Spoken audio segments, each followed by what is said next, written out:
And his determination is to stop the Islamic State, which essentially the United States is responsible for. This is the group that came out of the forces we created in Libya to overthrow Gaddafi.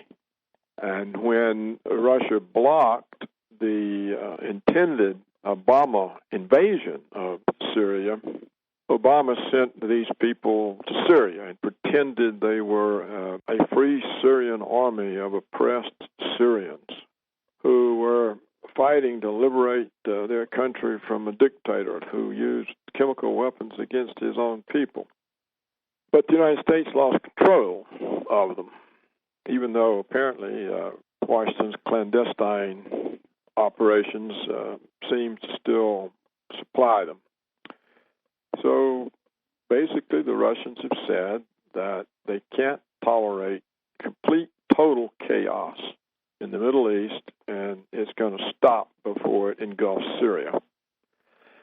So what we see here is real leadership, something the United States has totally failed to provide for a long time. What we're witnessing here is the president of Russia providing the long-missing American leadership. And it's very interesting because if you remember one of the famous statements from George Orwell, which is that in times like today, telling the truth is a revolutionary act. And that's precisely what Putin did at the UN. He stood up and told the truth. And he asked Obama to his face, quote, "Do you realize what you have done? And what does the United States have to use against this truth? Nothing. The lies from Washington, the lies of the neocons, they're wearing out." So I think what the world saw at the 70th anniversary was the triumph of Russia. And Russia has now stepped into the leadership role. And there's really nothing the United States can do except behave in an even more reckless manner, which I don't think we're capable of confronting Russia on these terms.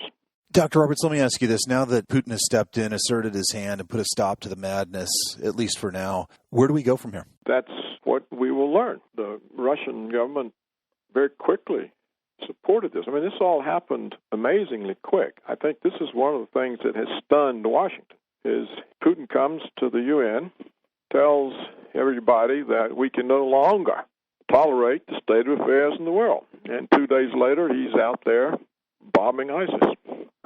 This is amazing. And the Russian equivalent of the National Security Council very quickly ratified his decision, as did the parliament, or the Duma, as it's called. And so these are not people that sit around sucking their thumb and arguing with each other, and they figure out what has to be done. They act decisively. And the whole time he's very polite. I mean, he did ask Obama, do you realize what you've done? But he's polite. He doesn't call people names like they call him.